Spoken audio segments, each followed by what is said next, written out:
Welcome my dear students. मागच्या लेक्चरमध्ये मी तुम्हाला एक्सरसाइजचे ऑब्जेक्टिव्ह टाइपचे जे क्वेश्चन्स होते त्याची सोल्युशन्स दिलेली आहेत, ती एकदा सगळ्यांनी लिहून काढायची आहेत. आता आपण प्रॅक्टिकल प्रॉब्लेम सॉल्व्ह करतोय. Problem number 2, page number 55. Problem number 2, page number 55. स्क्रीनवरती प्रॉब्लेम दिसतोय तुम्हाला. From the following trial balance of messrs Mitesh and Mangesh, you are required to prepare a trading profit and loss account for the year ending on 31st March 19 and balance sheet as on that date. Trial balance वाजते debit balance. Stock as on 1st of April 2018. Opening stock आहे. Building asset opening stock ट्रेडिंगच्या डेबिटला.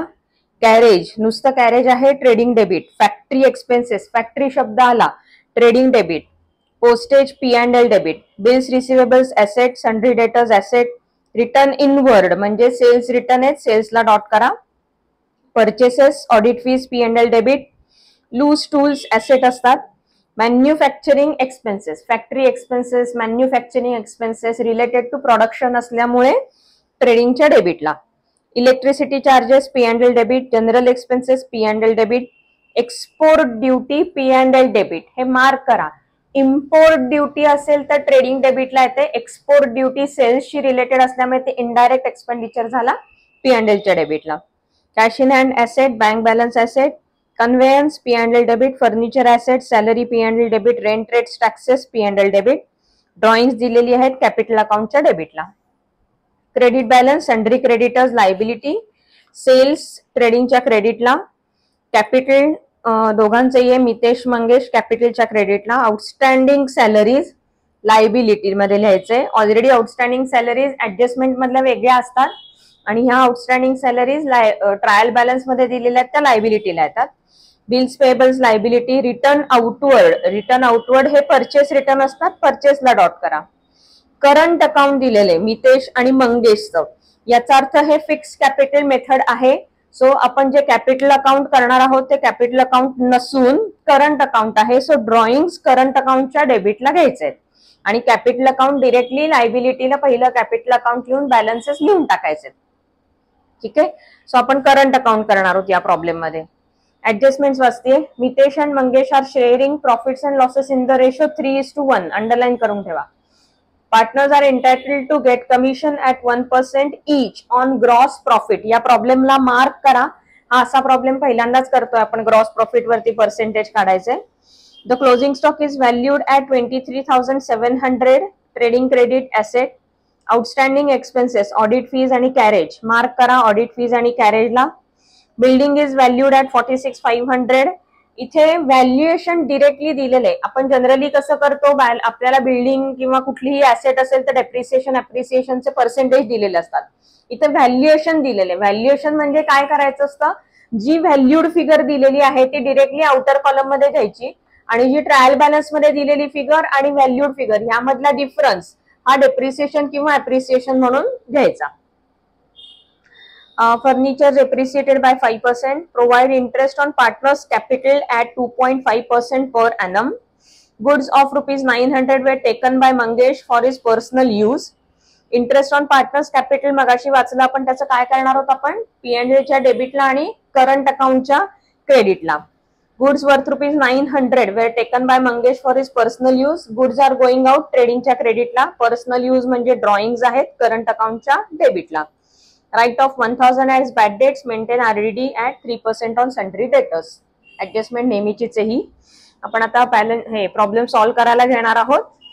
Marking केलेलं आहे, तुम्ही कशा कशाला adjustment आहे ती प्रॉब्लेम सॉल्व्ह करायला घेऊया. सो प्रॉब्लेम सॉल्व्ह करायच्या आधी आपण 3 गोष्टी लिहितो. इन द बुक्स ऑफ लिहिलं, इयर एंडेड ऑन लिहिलंय, balance sheet as on date लिहिलेली आहे. पार्टनर्स कॅपिटल का करंट अकाउंट आहे, तर इथे करंट अकाउंट आहे आणि प्रॉफिट शेअरिंग रेशो लिहिलाय. दोघांचीही पार्टनर्सची नावं लिहिलेली आहेत. ठीक आहे. बेसिक करून झालेला आहे. पोस्टिंग करायला सुरुवात करूया. Stock as on 1st of April 2018 म्हणजे ओपनिंग स्टॉक आहे हा.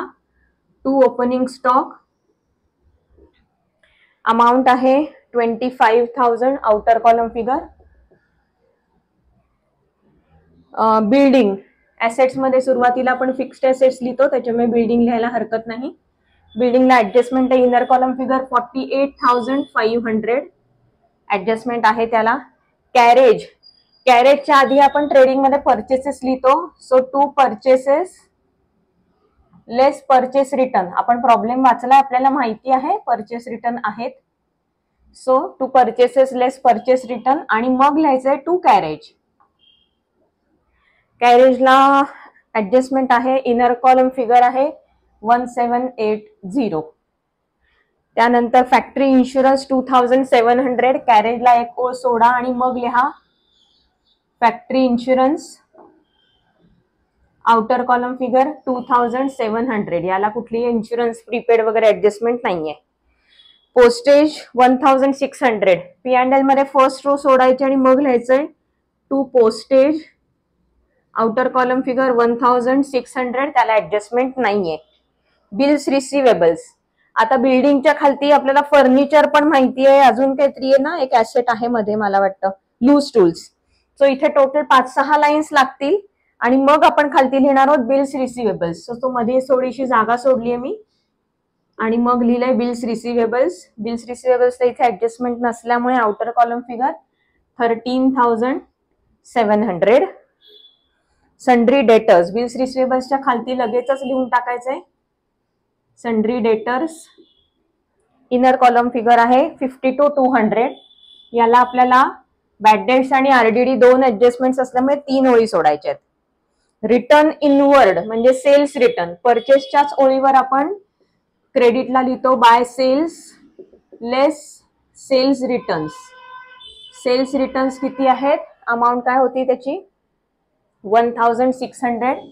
Inner column. परचेसेस 68,900. परचेसेसच्या पुढे लिहायचे 68,900.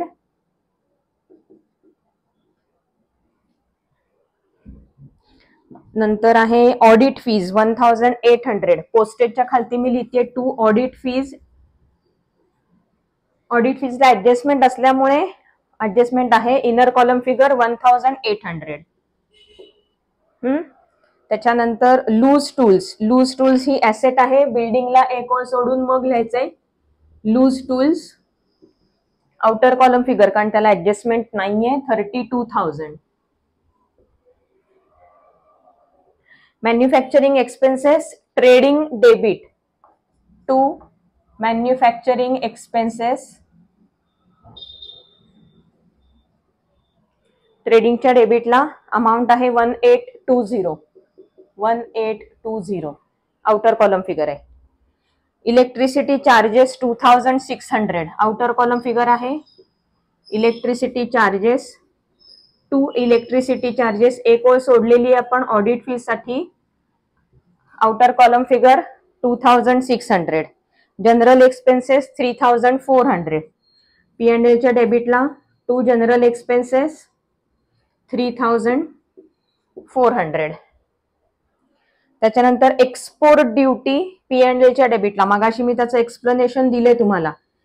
एक्सपोर्ट ड्युटी 1000 P&Lच्या डेबिटला. इम्पोर्ट ड्युटी असती तर ट्रेडिंगच्या डेबिटला. एक्सपोर्ट सेल्सशी रिलेटेड असतं. Cash in hand 75,000. सन्ड्री डेटर्सला 3 ओळी सोडून मग लिहायचंय cash in hand. Outer column figure 75,000. Bank balance 29,000. Bank balance 29,000. कॅशच्या लगेचच खालती मी बँक बॅलन्स पण लिहून टाकलाय. कन्व्हेयन्स 4,100. एक्सपोर्ट ड्युटीच्या खालती 2 conveyance. Outer column figure 4,100. Adjustment नाहीये त्याला. फर्निचर. लूज टूल्सला ऍडजस्टमेंट नाहीये सो इमिजिएटली खालती लिहायचंय फर्निचर. इनर कॉलम फिगर आहे 64,000. ऍडजस्टमेंट आहे त्याला डेप्रिसिएशनची. Salaries 2,000. 2 salaries. Outer column figure आहे 2,000. Rent rates taxes 3,700. 2 rent rates taxes 3,700. Outer column figure आहे. ड्रॉइंग्स. आता आपण करंट अकाउंट मेंटेन करतोय ना, करंट अकाउंटच्या डेबिटला फर्स्ट रो सोडायची आहे बॅलन्सेस लिहिण्यासाठी. सेकंड रोला लिहायचं आहे 2 ड्रॉइंग्स. ड्रॉइंगची अमाऊंट 1200, 2200. डेबिट बॅलन्स झाला. मितेश आणि मंगेशच्या कॉलम मध्ये लिहिलेले, आपण कॉलम्सला नावं दिलेली आहेत. क्रेडिट साइड आता पोस्टिंग करायला घेते. सन्ड्री क्रेडिटर्सच्या आधी कॅपिटल अकाउंट खालती मितेश, मंगेश. मध्ये मी अजून थोडीशी जागा सोडते. समजा करंट अकाउंटचा सुद्धा बॅलन्स क्रेडिटच आला तर तोही इथंच लिहायचा आहे, कॅपिटलच्याच लगेच खालती. मग थोडीशी जागा सोडून लिहिते sundry creditors. Sundry creditors 38,000 outer column figure आहे, ऍडजस्टमेंट नाहीये त्याला. सेल्स, मग अशी सेल्स रिटर्न लिहिलं ना आपण, 1,75,000. 1,75,000 आता लेस करून टाका. Outer column figure 173,400. Capital balances 1,50,000 इकडे लिहायचे ते बॅलन्स शीटला. 1,50,000 आणि 50. So outer column figure 2 lakhs. कॅपिटल बॅलन्सची टोटल घेतलीये मी. आउटस्टँडिंग सॅलरीज क्रेडिटर्सच्या खालती लिहायचंय. आता आपल्याला ना एक्सपेन्सेस आउटस्टँडिंगची इथे ऍडजस्टमेंट आहे हे माहिती आपल्याला, बरोबर ना. सो आपण थोडस नीट लिहूयात इथे. आउटस्टँडिंग सॅलरीज मग परत वेगवेगळे एक्सपेन्सेस असं लिहिण्यापेक्षा आउटस्टँडिंग एक्सपेन्सेस असं लिहूयात. खालती पहिलं आहे सॅलरीज. सॅलरीजची फिगर होती आउटस्टँडिंग सॅलरीजची 2,000. आपण इनर कॉलम मध्ये लिहूयात ही, आणि मग जी ऑडिट फीज आणि याला ऍडजस्टमेंट आहे ना आउटस्टँडिंगची, ती ह्याच्या खाली लिहून टोटल आउटस्टँडिंग एक्सपेन्सेस बाहेर लिहूयात. Bills payables 18,000. थोडीशी एक 2-3 ओळी सोडणारे मी आणि मग लिहिणारे. Bills payables 18,000. Return outward purchase return आहे लेस 1,800. आउटर कॉलम फिगर आली 67,100. आता करंट अकाउंटचे क्रेडिट बॅलन्सेस आहेत. सो करंट अकाउंटला बाय बॅलन्स ब्रॉट डाऊन असं लिहिणार आहे. फर्स्ट रोला क्रेडिट मध्ये बाय बॅलन्स ब्रॉट डाऊन 3,000, 2,000. मितेशच्या कॉलम मध्ये 3,000, मंगेशच्या कॉलम मध्ये 2,000. पोस्टिंग करून झालंय. ऍडजस्टमेंट्स करूयात. मितेश आणि Mangesh are sharing profits and losses in the ratio 3:1. आपण लिहिलेला ratio. Partners are entitled to get commission at 1% each on gross profit. आपल्याला अजून ग्रॉस प्रॉफिट कॅल्क्युलेट करायचं आहे, त्याच्यामुळे ही ऍडजस्टमेंट नंतर करायची. Closing stock is valued at 23,700. एक 4 ओळी सोडणार आहोत आपण आणि मग लिहिणार आहोत बाय क्लोजिंग स्टॉक 23,700. बरोबर ना. बँक बॅलन्सच्या खालती लिहायचंय ऍसेटला क्लोजिंग स्टॉक 23,700. 2 इफेक्ट्स द्यायचे न विसरता. Outstanding expenses audit fees 400. Outstanding शब्दाला ऍड करायचंय. ऍड आउटस्टँडिंग ऑडिट फीज मध्ये ऍड करते मी 400. Outer column 2,200. सॅलरीज आउटस्टँडिंग लिहिले होते त्याच्या खालती ऑडिट फीज लिहिते मी. Audit fees 400 inner column. आणि कॅरेज 600. कॅरेज ट्रेडिंगच्या डेबिटला आहे. इथे add outstanding 600. Outer column 2380. Outstanding audit फीजच्या खालती लिहायचे कॅरेज. सेकंड इफेक्ट जायला अजिबात विसरायचं नाहीये 600. सो आता टोटल झाली आउटर कॉलम मध्ये 3,000. टोटल आउटस्टँडिंग एक्सपेन्सेस आता 3,000 झालेले. Building is valued at 46,500. आपण पहिल्यांदाच अशी ऍडजस्टमेंट करतो. नीट बघा मला काय म्हणायचंय. 46,500 व्हॅल्युएशन दिलेलं आहे, डिरेक्टली व्हॅल्युएशन केलेलं आहे. सो जेव्हा व्हॅल्युएशन आपल्याला अमाऊंट दिलेली असते ना, जी अमाऊंट व्हॅल्युएशन म्हणून दिलेली आहे ती आउटर कॉलम मध्ये घ्यायची.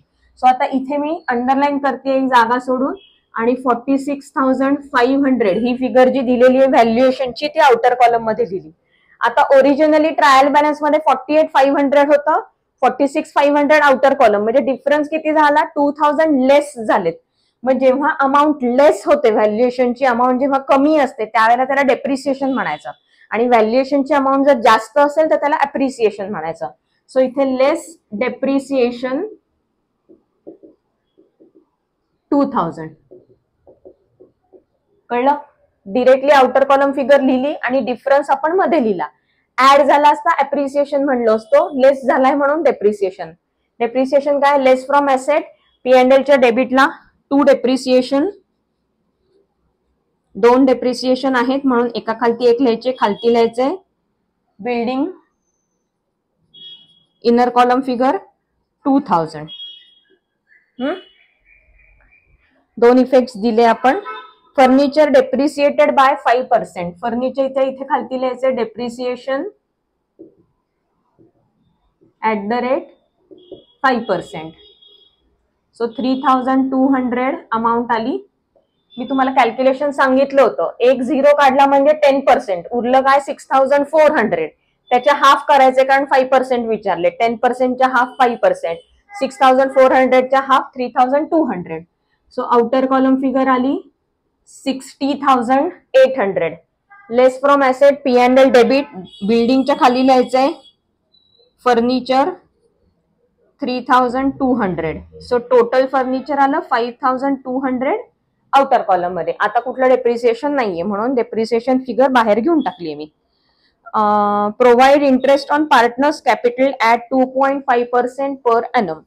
वर्किंग नोट करायला घ्या. Working note number 1, calculation of interest on capital.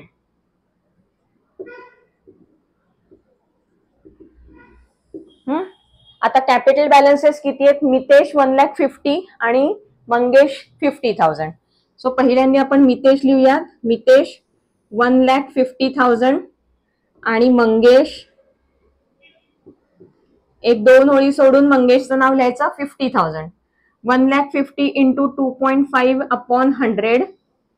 50,000 into 2.5 upon 100. इथं संपलं का? नाही. नोट मध्ये खालती ब्रॅकेट मध्ये लिहायचे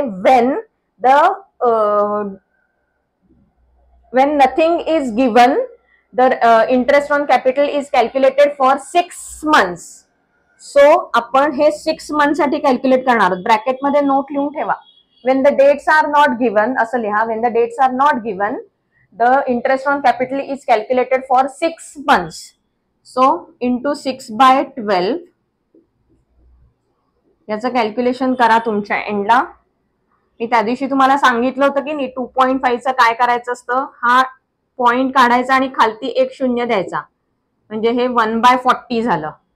हे 1/2 झालं.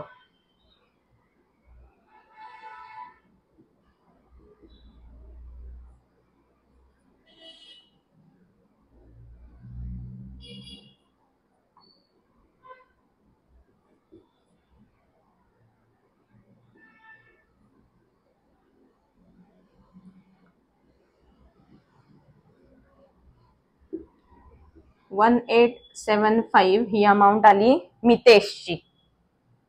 आणि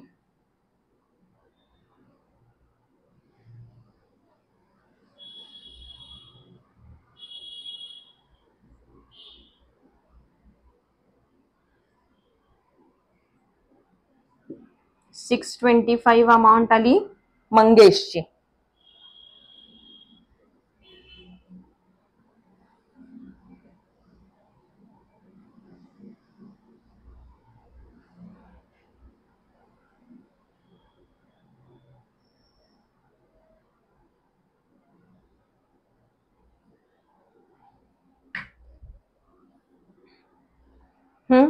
सो मी कॅल्क्युलेशन माझ्या पद्धतीने केले, तुम्ही तुमच्या पद्धतीने करा.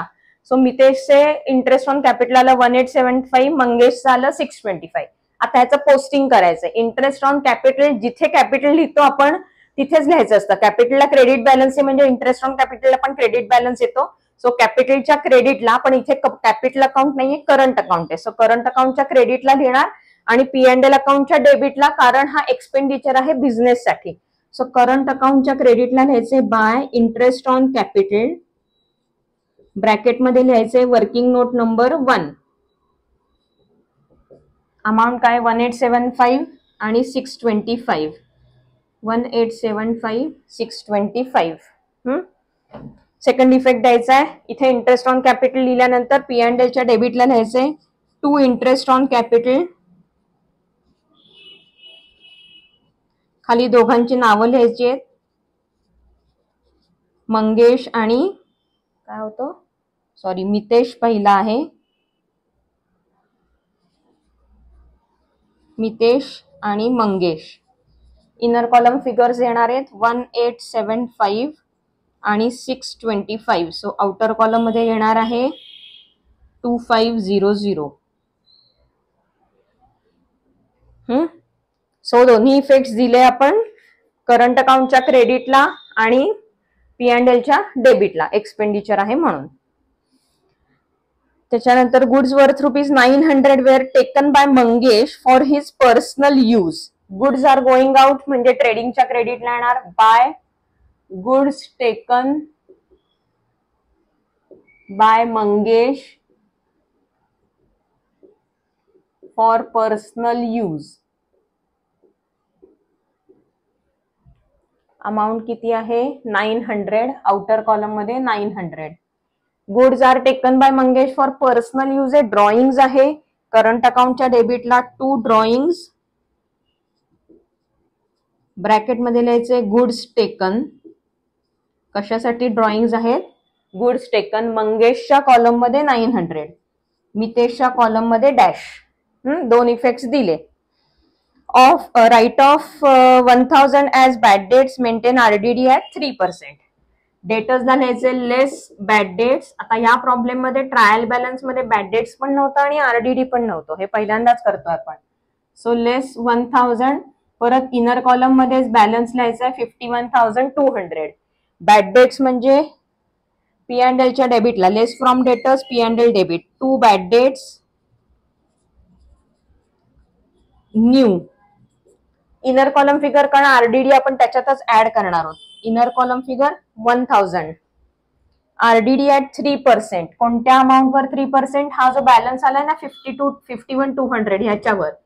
So less RDD at 3%. So ह्याच्या 3% कॅल्क्युलेट करते मी 1536. आउटर कॉलम फिगर आली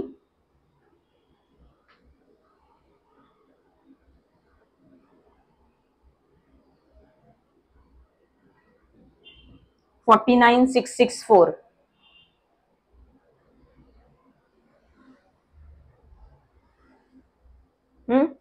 लेस from asset P&L debit, bad debts मध्ये ऍड RDD न्यू. अमाउंट किती आहे 1536. Outer column figure 2536. P&L वाढतच चाललंय. झाल्यात सगळे ऍडजस्टमेंट करून. एक ऍडजस्टमेंट कमिशनची राहिली आपली, ती आता आपण करणार आहोत. त्यासाठी आपल्याला ग्रॉस प्रॉफिट कॅल्क्युलेट करायचंय. सगळ्या फिगर्स आउटर कॉलम मध्ये गेल्या आहेत ना, ग्रॉस प्रॉफिटच्या एकदा चेक करा. सगळ्याच म्हणजे रादर गेलेल्या आहेत. आता आपण ग्रॉस प्रॉफिट कॅल्क्युलेट करूयात.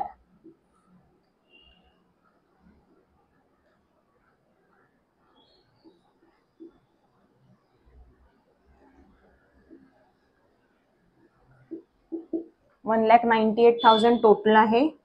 1,98,000 टोटल आहे. इथे मी लिहिते to gross profit carried down, star mark. Balance calculate करूयात.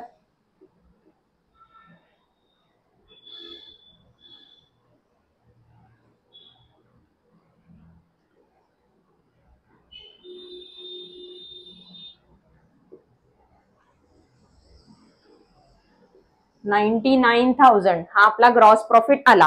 आता वर्किंग नोट करायची आपल्याला. वर्किंग नोट आपल्याला कशी करायची, commission at 1% on gross profit. So working note number 2, working note number 2, commission at 1% on gross profit. पहिला आहे मितेश, 2 ओळी सोडून मंगेश. मितेशचं ग्रॉस प्रॉफिट 99,000 इंटू 1% म्हणजे 1/100. सो अमाऊंट किती आली 990 आली दोघांची, ही कारण सेमच आहे. वर्किंग नोट करून दाखवायचे तरी सुद्धा सेम असतं तरी. आता वर्किंग नोट प्रमाणे 990 ह्या आपला काय आलाय कमिशन आले ग्रॉस प्रॉफिट वरचं. कसं कॅल्क्युलेट केलं कळलं ना? 99,000 मल्टिप्लाइड बाय 1%. याला 6 मंथ्स फुल इयर वगैरे असला काही प्रकार नसतो, डायरेक्ट 1%. सो 990 दोघांनाही कमिशन आलं. कमिशनची एंट्री क्रेडिटला होते करंट अकाउंटच्या किंवा कॅपिटल अकाउंटच्या. इथे करंट अकाउंट आहे. So by commission on gross profit,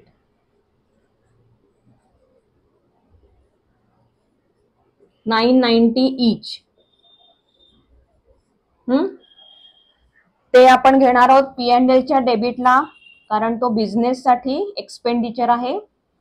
to commission Mitesh आणि मंगेश. 990 प्लस 990 1980. आता आपल्या सगळ्या ऍडजस्टमेंट्स करून झालेल्या आहेत. आपलं ग्रॉस प्रॉफिट ऑलरेडी कॅल्क्युलेट करून झालंय. मी इथे ब्रॉट डाऊन करतेय आणि बॅलन्सिंग करून घेतेय. तुम्ही पण करून घ्या आणि अमाऊंट मॅच होत आहेत का बघा. ठीक आहे, बॅलन्सिंग केलंय मी. शेवटपर्यंत दिसतंय ना तुम्हाला? एकदा चेक करा. 99,000 ग्रॉस प्रॉफिट ब्रॉट डाऊन होता.